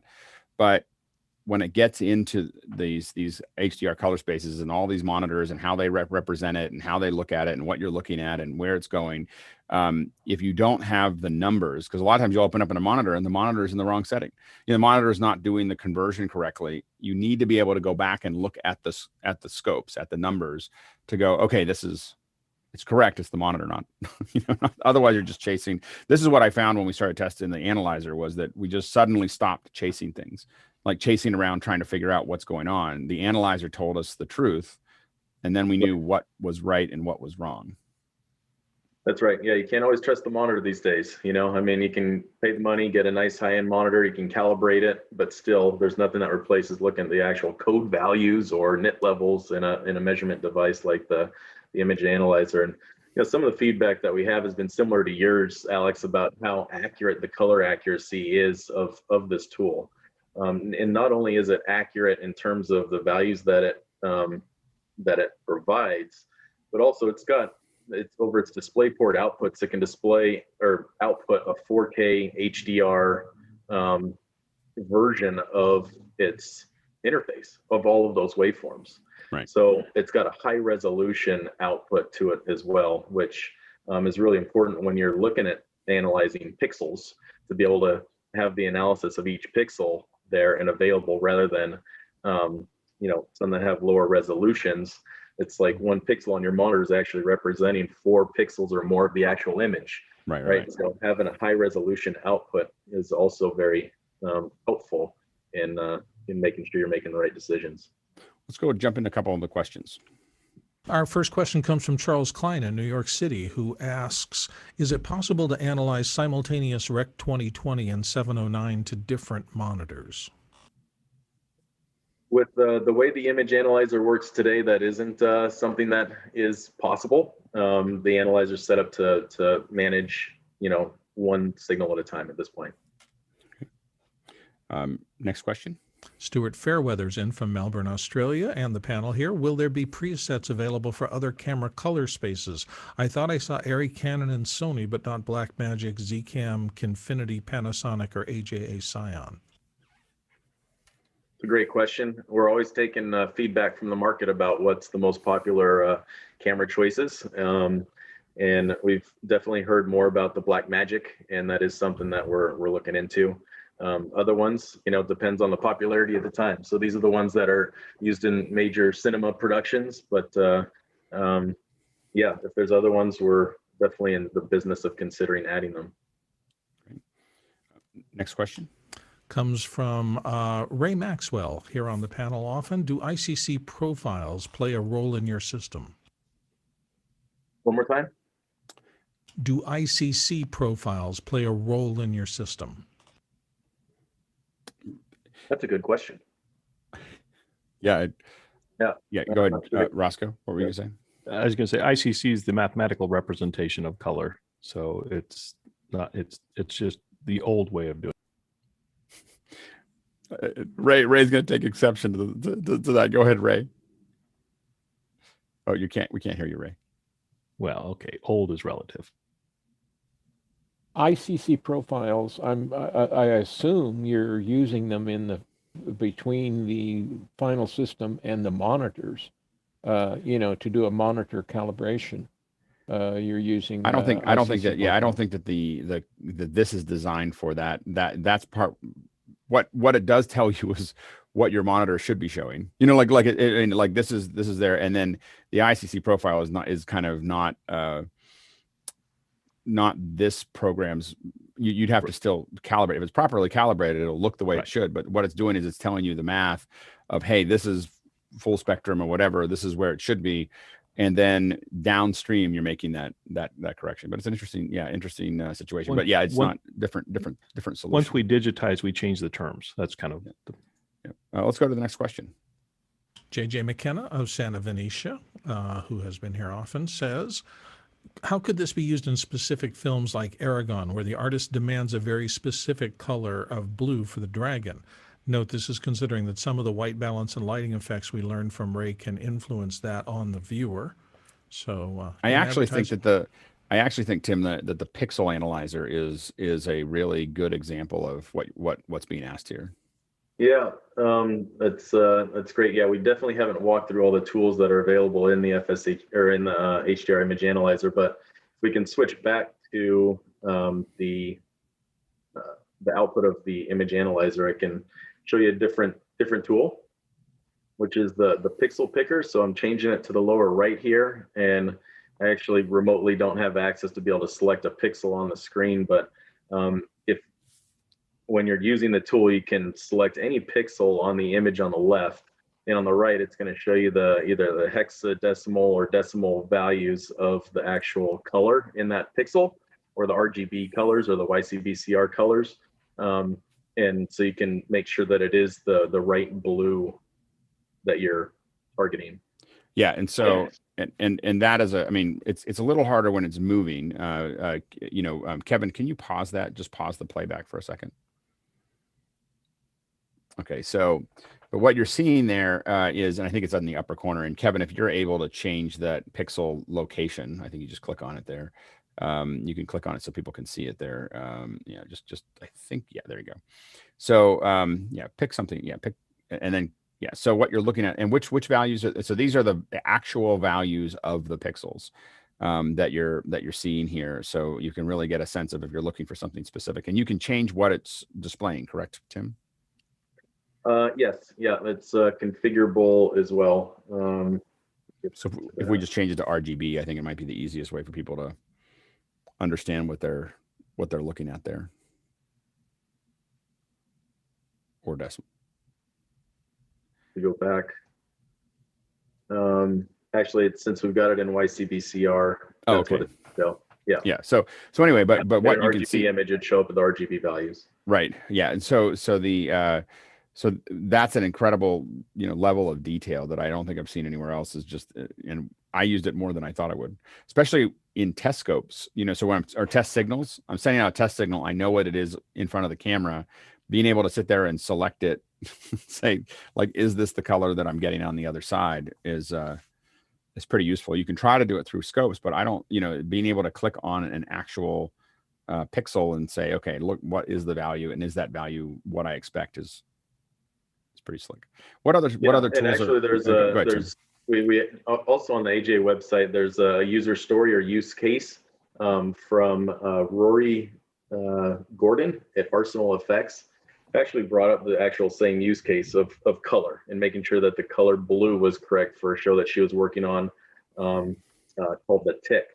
And the blue suit had to be blue in every shot, the same blue, right? And so she leaned on the image analyzer and the pixel picker for making sure that she was always having the right color. Next question. Yeah, actually, having worked in advertising, if Tiffany blue isn't exactly the right color for the boxes, everybody goes freaky on any part of the chain. Oh yeah. Stuart Fairweather in Melbourne, Australia is back in with any chance of AJA doing a small portable screen version for use on set out in the field with these functions built in rather than the rack-mounted version. That's a great idea. There's a lot of processing power that's required for the real-time aspect of processing the video and outputting these waveforms with this accuracy, but that is definitely a good idea and something we should consider. Thank you. Next question. Charles Klein, New York City. You mentioned possible output at 8K. What bit depth can we analyze and output beyond 4K? Yeah, there are a few limitations with the 8K. Right now, it is supporting quad link square division only. We're working on the 2SI implementation of that. But in terms of... And why is that important, that it only does the quad link? Yeah, well, just like the early days of doing 4K, there was two different ways to create the 4K image. And one of them was quad link, so 4 wires with 3G signals on each, where each one of the links carried in square division quad mode, carried one quadrant of the image. So it's challenging to process that type of video because the downstream equipment needs to gather a whole actual frame of video before it can actually do its processing. And like in live television, a production switcher needs to have that whole frame before it can add keys and stuff to the image. But there's another way of carrying signals over those 4 wires, which is called 2-sample interleave, where each link is actually carrying neighboring samples or pixels, if you will, of the image, which allows downstream equipment to process that video much more easily. And it actually makes for a lot of things in production easier. You could actually take one link of that and have that be something you could use for a confidence monitor in an HD monitor, not have to worry about having a 4K monitor. But anyway, those same kind of principles have been, deployed for 8K as well. So since it's also a high bandwidth signal, there's square division and 2SI implementations of it. And right now the image analyzer supports the square division version of it. And I believe it does high frame rate YCBCR at 10-bit. So I believe if you're going to do 12-bit, lower frame rates, what we call lower frame rates is acceptable there. Next question. Next question actually was mine, and I was kind of vaguely interested. I've been hearing about Rec 2020 and high dynamic range coming up, and when I heard originally that it was possible that it can at least theoretically manage up to 10,000 nits, and I made some of those jokes about getting a suntan from your TV monitor. I was wondering if anybody is talking about some practical limits. Alex talks about 1,000 nits. I've heard 4,000 nits bandied around. Has anybody done any research on at what point does your screen become maybe a health hazard? And are there any standards that are going to be coming down the pike to make sure that people don't mess with people in these new HDR spaces? Yeah, there's a whole lot of work that's going on right now in developing best practices for HDR workflows. So they're evolving, they're changing. So I don't know if there's one go-to place for that information. It also depends if you're doing film or if you're doing television. Different practices are used in both. But yeah, 4000, PQ 4000 seems to be, a popular one for film. And, then you got HLG kind of at 1000, maybe even lower than that for television. Yeah, I believe Europe that IBU for the standards has been trying to set some limits here for real practicality. And a lot of it has to do with also the jump. BBC has had to look at this a lot between the jump between commercials and perhaps your narrative piece and how that can create issues. So, practical things are being sent or suggested where you keep your key materials around 600, for instance. So there aren't too many extremes, and you only really bump to the 1000 where it really matters. But there's averaging that's being looked at for that type of thing, and also within the analyzer, you do basically have the ability to kind of look at an average for what's going on, which will also help there. So there are practical items that are being considered, because especially for older viewers and that type of thing, your market for television especially, that's just practical. But I think you'll find that a lot of productions that go out will maybe max out at 1000 here and there, but a lot of the programming is going to be sitting around 600 or so, which is also good for a lot of the sets that are already out there. I don't always believe the net level claims for a HDMI set from a local Best Buy. Yeah, and if something's doing 4000 nits, it's probably just a small specular highlight that's in the actual image and not the whole screen, right? So to Bryce's point, there are some guideline out there for television production. So the Ultra HD Forum is one place where you can go to look for some of their guidelines on HDR production for television. I believe there's some film in there as well, but mostly television. And then the BBC also has guidelines about how to use HLG and deploy HLG into a television production. The film side is a little bit different, but Netflix is kind of big on developing kind of guidelines for that as well. Yeah, and it's again, when we get into when people are talking about these guidelines, things like these scopes make a big difference, because someone says, well, I don't want anything to go over 600, or I want the flush levels to be at 700 or 500 or whatever. People are asking for those, and we can argue about how they look, but it's much easier to say, well, we are sampling it, and this is the actual number that we're dealing with. Do you want to show us any other tools before we run out of time, Tim? We've kind of walked through them. There's some other ones with regards to the image down on the that we can do. So in terms of tools, we've got this concept called false color, which I'm sure people have heard of, which allows you to look at an image, and the tool has tolerances that you can set for thresholds to show if you're coming too close to a too bright threshold or a gamut threshold. So if I just go to like gamut warning here, or brightness warning, it's showing a grayscale of the image, showing that everything is within the tolerances that we set up. Now, if I go back and go to my color front engine and set something to, really push the colors out, if I do this here, you can start to see, I went a little too far there, but the gray turns to yellow, is hitting a tolerance point saying there's a warning, I'm getting too close to my thresholds that I've set up.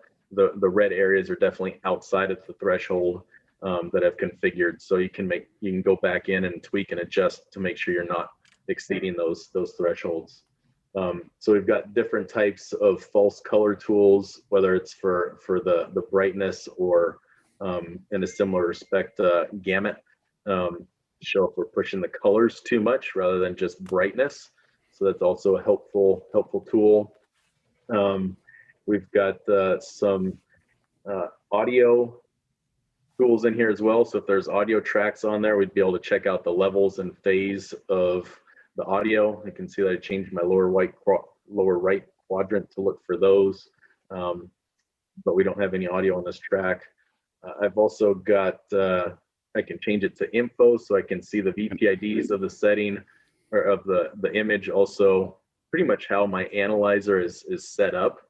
So I can see that at a glance. And when you're when you're doing the it's looking for those IDs, right? When you're deciding, if you have it set to auto, it's just going to look at that ID. It's not looking at the actual image. I think that's actually why some of the other images that the Softron playback that we're using at the moment, I think doesn't identify HDR. So it probably is not getting tagged on the way back to you, by the way. Correct. And that's where you'd want to go in and do the manual setup. Yeah. Right. Yeah, absolutely. And then if you show the RGB parade, this is the one that I probably use. I always have it almost always opened.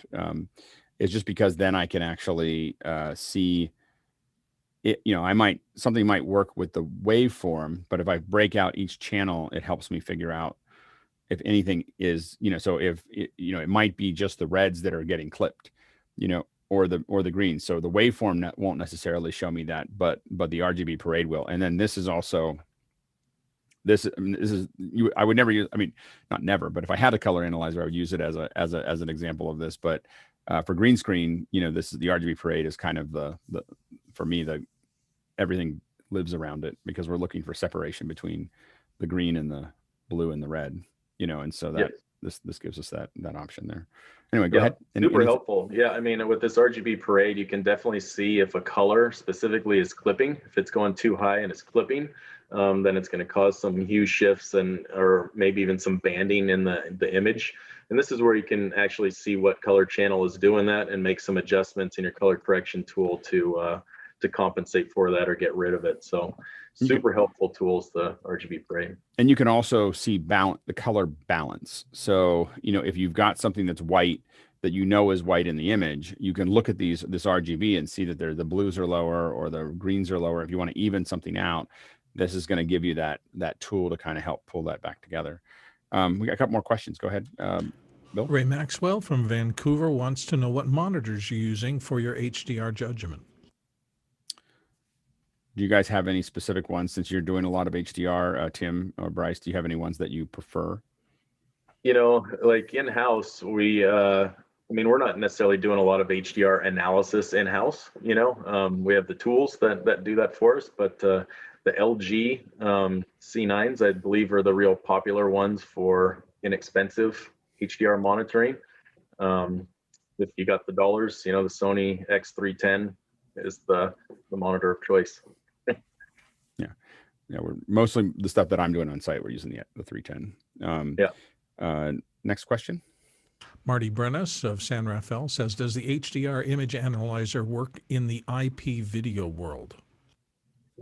Yeah, so this probably goes back to, is this a 2110 related question? And I'm guessing it is. So the HDR image analyzer has got SDI inputs, so supporting the SMPTE video standards for SDI over copper. So no 2110 support today. But what you can do is we do have IP mini converters, right?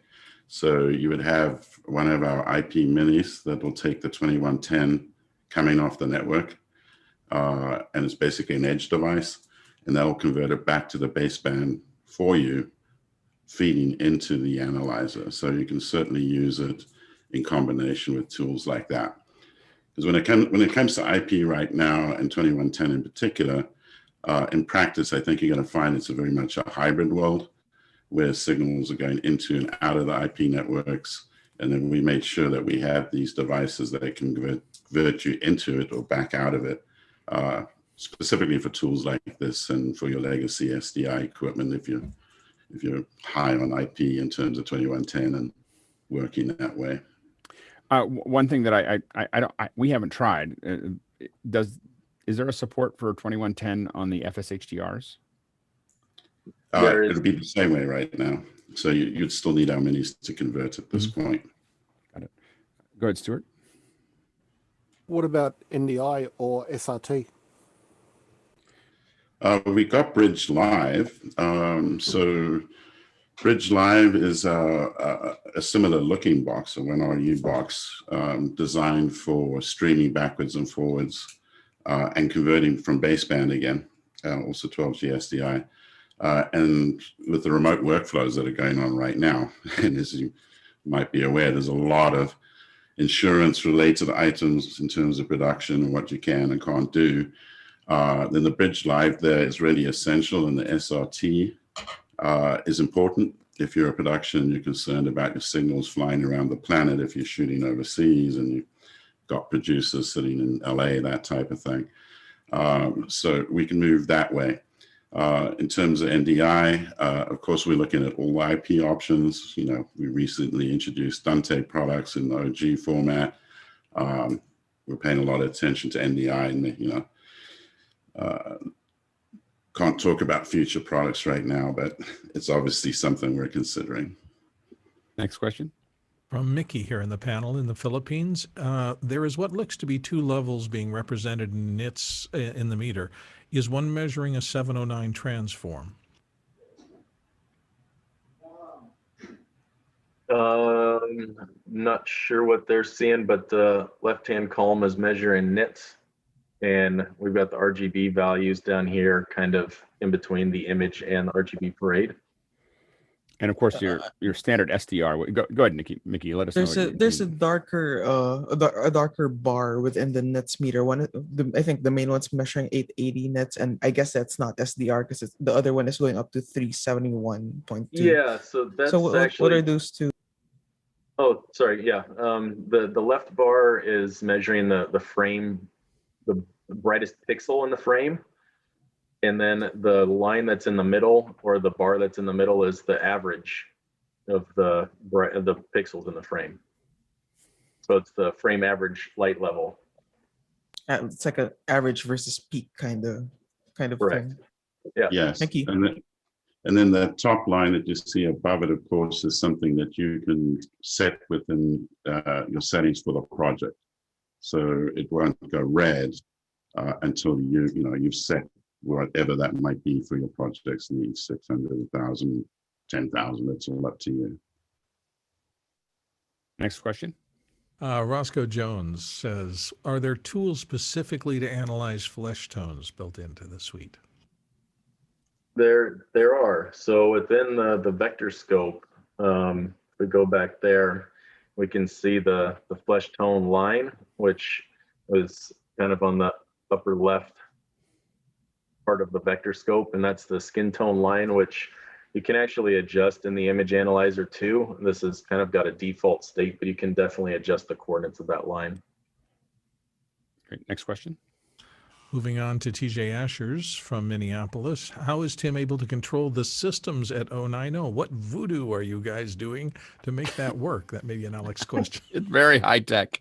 It's very high tech. We're using just basically a remote desktop, so that we basically have a tabs that are the web interfaces to it. So the cool thing is that if he was here anywhere in the building, or if he was in our VPN, he would be able to just open this up on his own computer and make those adjustments as well. It's actually nicer that it's here now that we've done it this way, because you're able to see live him moving things around, which you wouldn't see otherwise. So so having it here is useful, but it's just two tabs that are on a computer, and that computer is screen shared back to Tim. So it's not quite as high tech as it would sound, but it's the wonders of technology. It is a great question though, because there are other ways to control the image analyzer remotely. So what we're showing here is the web interface, which gives you access to controls.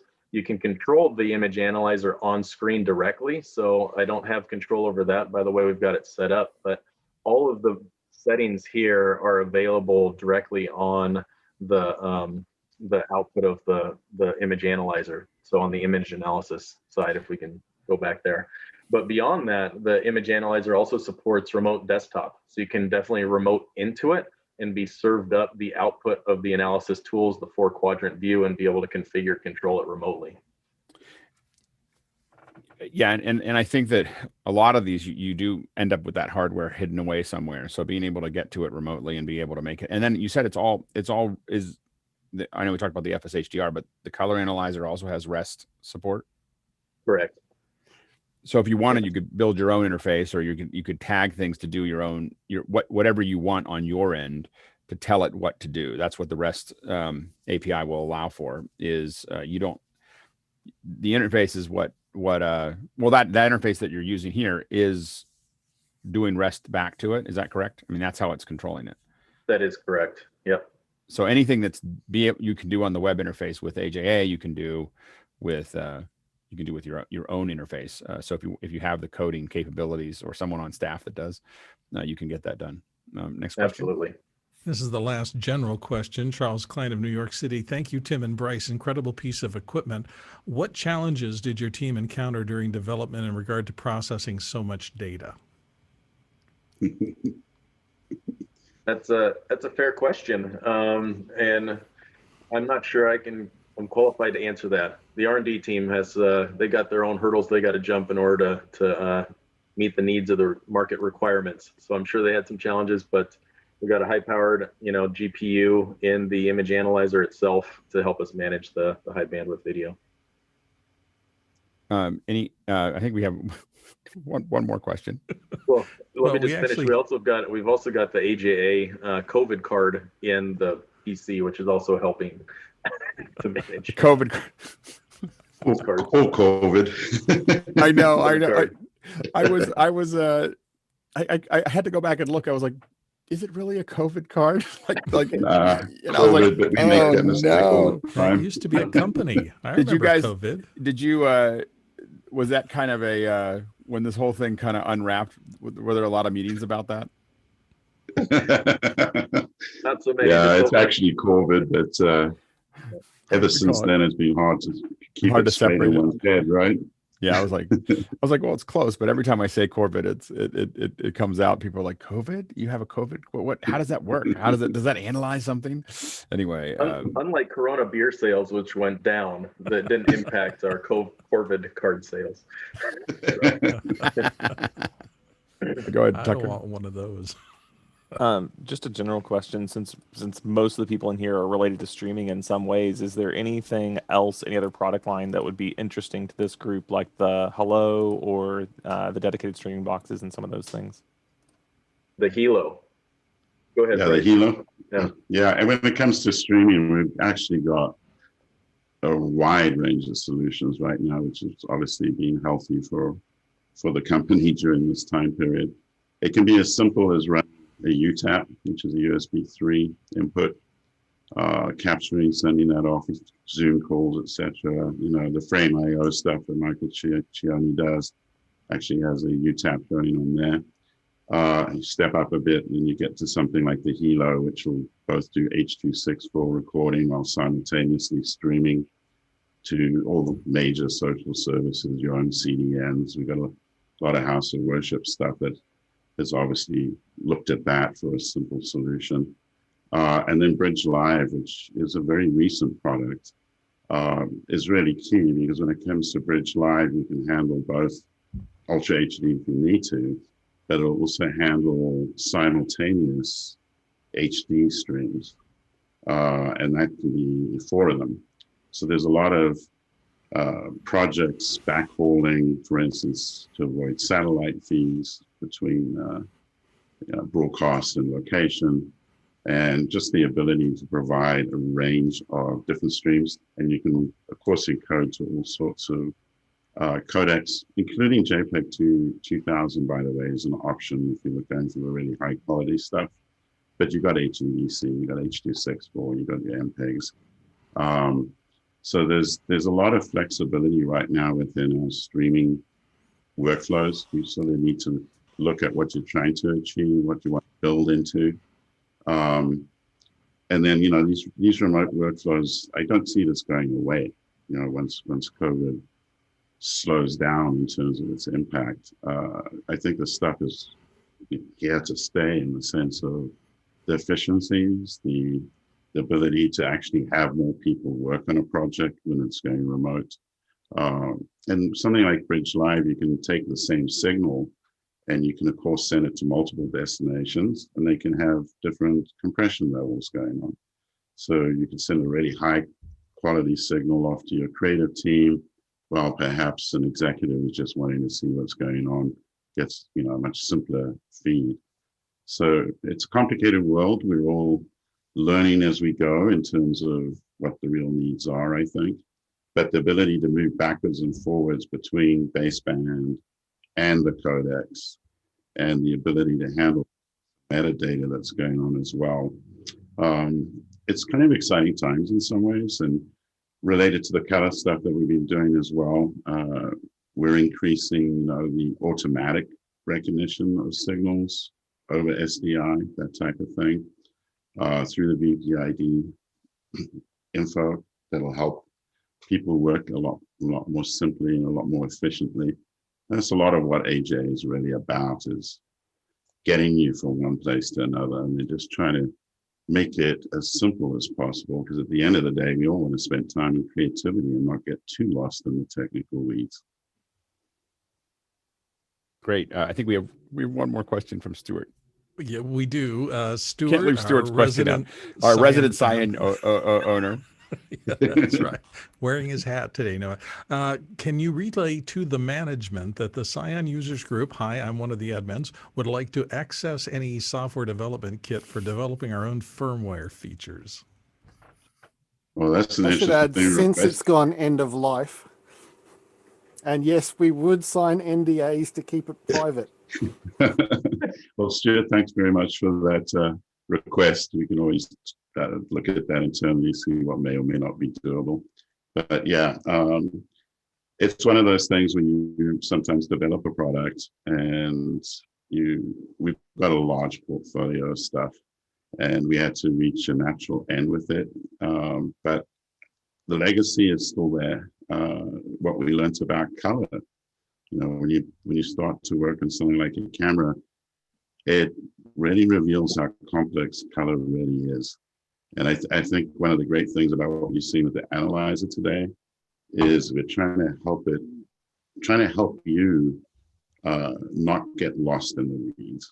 You know, color science is something that continuously evolves. Any of you that have been working with HDR will know this has been a rapid process as the various formats have come along. And everything that we learn just builds and builds and builds, and all the great feedback we've had.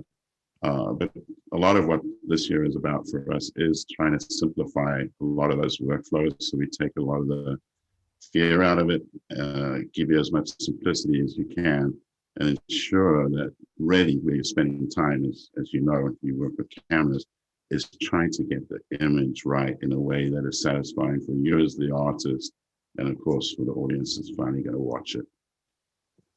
And the question comes up, this is the first time you're here, we won't ask you this every time, but there's a common question that comes up. Is it Aja or AJA? Now you'll notice I say AJA because I believe that that's the correct pronunciation, but everyone always wants to know. It is actually AJA. And it's the initials of the owner's son. Yeah. But at the end of the day, if you say Aja or Aha, we don't care, as long as you take a look at our site and find the right tool for yourself, and click the old where to buy button. You can call it whatever you like. We want to be proper. We want to have the proper nomenclature. So as we're trying to improve all of our capabilities here, and one of them is calling companies by the name that they were designed for. So anyway, thank you so much to Tim and Bryce. I really appreciate you coming on. So thank you for coming on and showing us the color analyzer. We hope to. Do you think we can get you back? Show a couple other things here and there.